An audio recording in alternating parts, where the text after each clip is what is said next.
कृष्णा दोस्तों, स्वागत है आपका हमारे YouTube चैनल एस्ट्रोलॉजी में। दोस्तों, आज हम गरुड़ पुराण का पंचम अध्याय हिंदी भावार्थ का श्रवण आपके सामने कराएंगे। इससे पहले हमने 4 अध्यायों का श्रवण किया। आशा है इससे आपको जरूर कुछ सीखने को मिला होगा, क्योंकि गरुड़ पुराण ज्ञान का सार है जो मनुष्य को सत्कर्मों की ओर अग्रेसित करता है। इस पंचम अध्याय में बताया गया है कि किस पाप कर्म के करने से व्यक्ति को कौन सा दुख प्राप्त होता है, कौन सा पश्चाताप उसे करना पड़ता है। और यह भी बताया गया है कि हमें अपने कर्मों के अनुसार उसका फल भोगना ही पड़ता है, चाहे 84 लाख योनियों में जन्म लेना पड़े, बार बार जन्म लेना पड़े, और जब तक उसको न चुकाया जाए तब तक उस प्राणी, उस आत्मा को संतुष्टि नहीं होती है। तो चलिए इस पंचम अध्याय का श्रवण करते हैं। ओम विष्णवे नमः। ओम विष्णवे नमः। अथ गरुड़ पुराण अथ पंचमोऽध्याय। गरुड़ उवाच येन च पापेन यदि चिन्नं प्रजायते यां योनि च गच्छन्ति तन्मे कथय केशव। श्रीभगवान् उवाच ये पापैर्यान्ति यां योनिं पापिनो नरकागता येन पापेन यच्चिन्नं जायते मम दक्षिणतो। तो गरुड़ जी कहते हैं कि भगवान जिन जिन पापों से जो चिन्ह होते हैं और उनके कारण जिन जिन योनियों में जीव जाते हैं, वह सब हमसे कहें। श्री भगवान कहते हैं कि हे गरुड़, नरक से आए हुए प्राणी जिन पापों से जिन योनियों में जाते हैं और जिस पाप से जैसा चिन्ह होता है वह तुम मुझसे श्रवण करो। ब्रह्म हत्या करने वाला क्षयरोगी, गो हत्या करने वाला मूर्ख और कुबड़ा, कन्या की हत्या करने वाला कोढ़ी, इनको चांडाल योनि में जाना पड़ता है। स्त्री का घात करने वाला, गर्भपात करने वाला, भिल्ल रोगी, आरोग्य गमन करने से, नपुंसक, गुरुपत्नी सेवन से, चर्म रोगी, मांस खाने से, लाल अंग, मदिरा पीने से, काले दांत जीवा से, स्वाद से अवक्षय को भक्षण करने वाला ब्राह्मण जलोदरी होता है।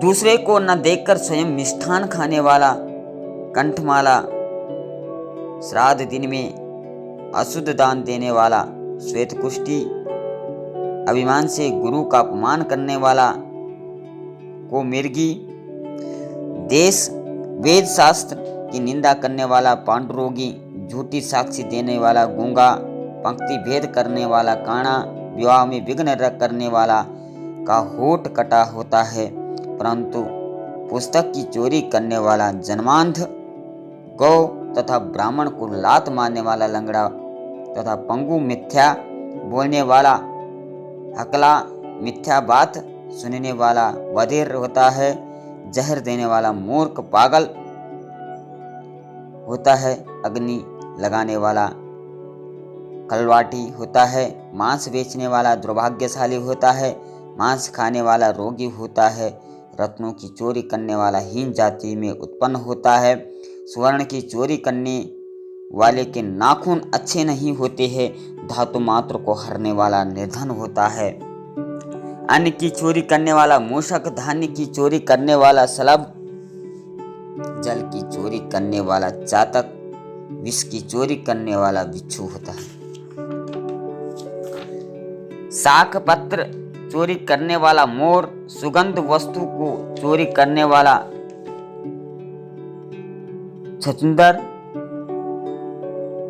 शहद चोरी करने वाला मधुमक्षिका, बांस चुराने वाला गिद्ध, लवण चुराने वाला पिपीलिका होता है, तांबुल फल पुष्पादि को हरने वाला वन में वानर एवं जूता, तृण काष्ठ, रोई आदि को चुराने वाला मेष योनि में उत्पन्न होता है।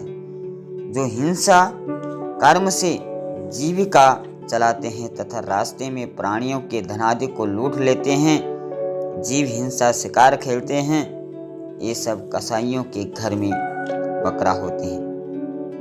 जो जहर पीकर मरते हैं वे पर्वत पर कृष्ण सर्प होते हैं। जो किसी की आज्ञा में नहीं चलते ऐसे मंदोन्मत्त निर्जन वन में हाथी होते हैं।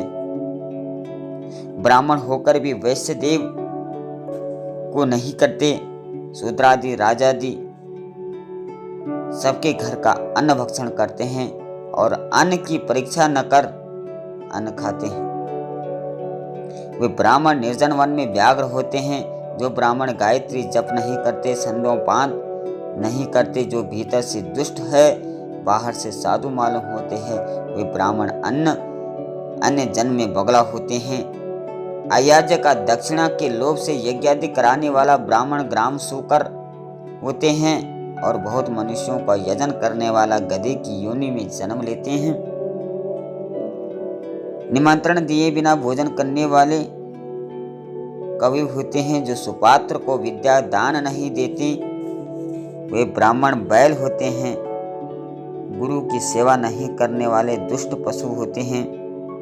गुरु को हुंकार तुंकार करे और वाद विवाद कर ब्राह्मण को जीत ले, वह जल रहित वन में ब्रह्म राक्षस होते हैं।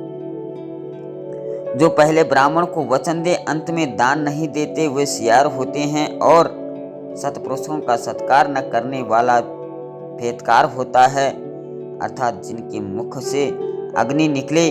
मित्रद्रोही पर्वत पर गिद्ध होता है। क्रय विक्रय में कपटी उल्लू होता है। वर्णाश्रम की निंदा करने वाला वन में कबूतर होता है। आशा का छेदन करने वाला, स्नेह का छेदन करने वाला, द्वेष विचारक स्त्री का त्याग करने वाला बहुत काल तक चक्रवाक पक्षी होते हैं। माता से, पिता से, गुरु से, बहन से द्वेष करने वाला हजारों जन्म पर्यंत गर्भ में मरण पाता है। सासू को गाली देने वाला, नित्य कलह करने वाली स्त्री जलोका यानी जोंक होती है। स्वामी को कट वचन करने वाला जोंका यानी जू होता है। जो स्त्री पति को छोड़कर पर पुरुष का सेवन करती है, वह चमकादड़ी, छिपकली या दो मुख वाली सर्पिणी होती है। जो अपने गोत्र का घात करे या अपने सगोत्र स्त्री का सेवन करे, वह लकड़बग्गा तथा शाही का जन्म पाकर फिर वृक्ष योनि में उत्पन्न होता है। तापसी की स्त्री से गमन करने वाला मारवाड़ देश में भूत होता है। जिसकी युवा अवस्था ही नहीं हुई, उसके साथ गमन करने वाला वन में अजगर सर्प होता है। गुरु पत्नी से गमन करने वाला गिरगिट होता है। राजा की स्त्री का सेवन करने वाला ऊंट होता है। मित्र पत्नी का सेवन करने वाला गधा होता है।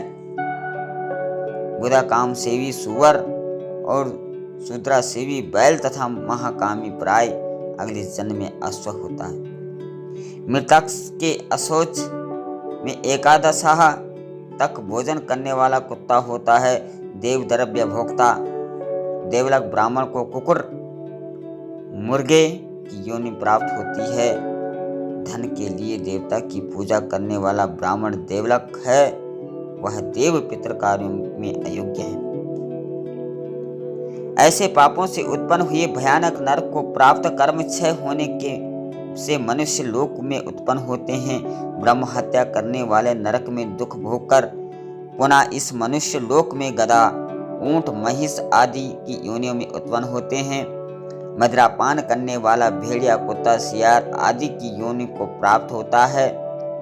सुवर्ण की चोरी करने वाला कृमि, कीट पतंग होता है और गुरु पत्नी में गमन करने वाला तीर्ण, गुल्म, लता आदि के रूप में जन्म धारण करता है।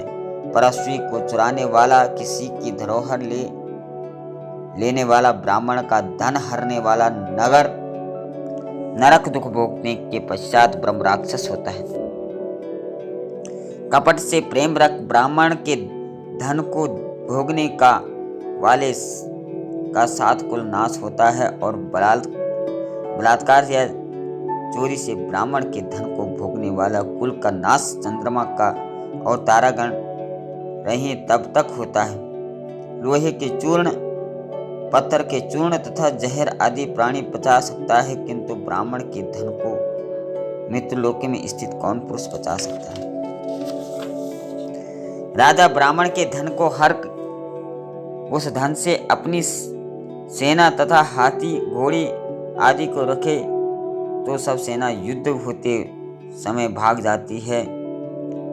उसी समय उसी प्रकार से जैसे बालू का पुल पानी में बरसने से पूरा नष्ट हो जाता है, देव द्रव्य भक्षण से मन, ब्राह्मण के धन से हरण से, ब्राह्मण के कुल का अनादर करने से कुल का नाश होता है। वेद पुराण को पढ़ा हुआ ब्राह्मण अपने पास रहता हुआ उसको छोड़ जो अन्य दूसरों को दान देवे उनका नाम अतिक्रम्य है।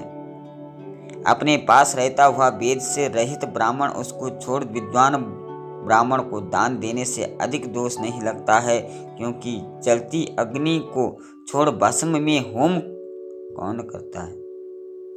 ये गरुड़ ब्राह्मण का अतिक्रमण करने वाला पुरुष सभी नरकों को भोगकर फिर इस मनुष्य लोक में जन्मांध तथा दरिद्री होता है। वह कभी दाता नहीं हो सकता, बल्कि सदैव बेकारी ना बना रहता है। ब्राह्मण की अपने द्वारा या अन्य द्वारा दी गई भूमि का जो हरण करता है वह 60,000 वर्ष पर्यंत निष्ठा का कीड़ा होता है। स्वयं ब्राह्मण को दान देकर आप ही हरण करने वाला पापी पुरुष महाप्रलय तक नरक में जाता है। ब्राह्मण की जीविकार्थ पृथ्वी का दान देकर फिर उस पृथ्वी की यत्न से रक्षा न करे, उसको हर ले तो वह लंगड़ा कुत्ता होता है। ब्राह्मण को वृत्ति देने वाला व्यक्ति लक्ष्य 1,00,000 गोदान का फल प्राप्त करता है और ब्राह्मण की वृत्ति को हरने वाला बंदर कुत्ता तथा लंगूर होता है। ये गरुड़ पापी नरक के दुखों को भोगकर फिर इस मनुष्य लोक में आकर आपने किए हुए कर्म के अनुसार अंधे, पंगु इत्यादि जिनसे युक्त दिखाई देते हैं और कृमि, कुत्ता, पशु, पक्षी, चांडाल आदि योनियों में जो जाते हैं तथा महान रोग से युक्त हो इन पूर्व में कही हुई योनियों में उत्पन्न होते हैं। इसके बाद 1000 जन्म पर्यंत शरीर को प्राप्त कर पक्षी होते हैं। उस योनि में दृष्टि, शीत, ताप आदि का दुख भोग शुभाशुभ कर्म भोगने के लिए मनुष्य जन्म पाते हैं। इस कर्म में स्त्री और पुरुष के प्रसंग से जीव गर्भ में दुखादिक मरण पर्यंत दुखों को भोगकर फिर मर जाता है। जन्म तथा मरण स्वेदज, उद्भिजज, अंडज, जरायुष सब प्रकार के प्राणी शरीरधारी मात्र को होता है। इस संसार चक्र की प्रवृत्ति ऐसी ही हो रही है। जिस प्रकार राहट भ्रमण करता है वैसे ही सर्वभूत प्राणी कर्मों के पास से बंधे हुए मेरी माया द्वारा भ्रमण करते हैं। कभी भूमि पर तो कभी नरक में जाते हैं। अन्नदान न देने से दरिद्री होती है, दरिद्र होने से पाप करता है, उस पाप के प्रभाव से वह नरक में जाता है, फिर नरक से आकर दरिद्री होकर पाप करता है। ये गरुड़ आपने किए हुए शुभाशुभ कर्म अवश्य भोगने पड़ते हैं।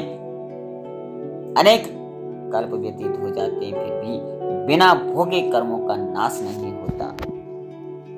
तो भक्तों, इस प्रकार से हमने पंचम अध्याय का श्रवण किया, जिसमें बताया गया है कि हम कर्मों की गति हमें करनी ही पड़ती है, पश्चाताप हमें करना ही पड़ता है, अपने कर्मों के अनुसार फल हमें भोगना ही पड़ता है। चाहे 1000 वर्ष साल बाद जन्म हो या 84 लाख योनियों में जन्म लेना पड़े, वह बिना चुकाए नहीं चुकता है। इसीलिए हमें इस मनुष्य जीवन में पाप कर्म करने से बचना चाहिए। तो दोस्तों, आशा है आपको वीडियो पसंद आई होगी। वीडियो पसंद आए लाइक से सब्सक्राइब जरूर करें। आज के लिए इतना ही। जय श्री कृष्णा। राधे राधे।